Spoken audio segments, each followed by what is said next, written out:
Υπάρχει ένας χώρος κοινός ανάμεσα στα πίξελ και τα χρώματα. Η τεχνολογία με βοηθάει να φτάνω μακριά. Η τέχνη με κρατάει στη γη.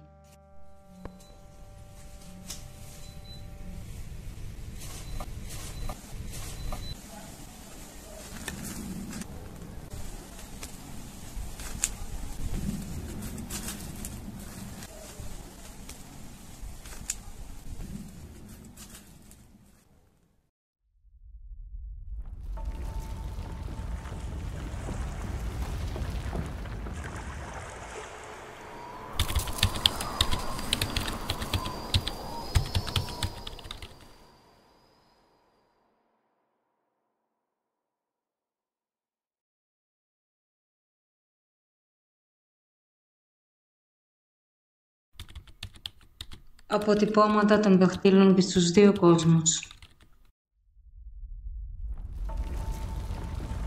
Μου αρέσει ο λευκός καμβάς, γιατί περιέχει αυτό που δεν έχει ακόμη υποθεί. Η επιθυμία μας να κάνουμε ορατό το αόρατο.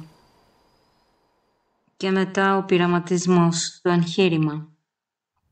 Το εγχείρημα που αναζητά τις επιθυμίες μας, αυτό που ζει στον πυρήνα μας. Αν και είναι η είσοδος, ο καταλύτης που πιέζει, που λιώνει τα αισθήματά μας, τους μυς μας και τους στένοντες, τα κόκαλά μας, αυτό που ζει στον πυρήνα μας, είναι εκεί, αλλά δεν είναι η επιφάνεια.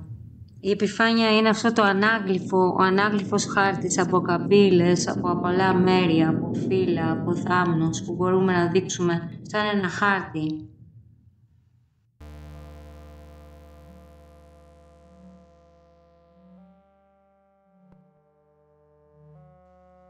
Το φως μετατρέπεται σε υφή, η υφή σε νόημα. Τα όρια διαχέονται σε κάθε δημιουργία.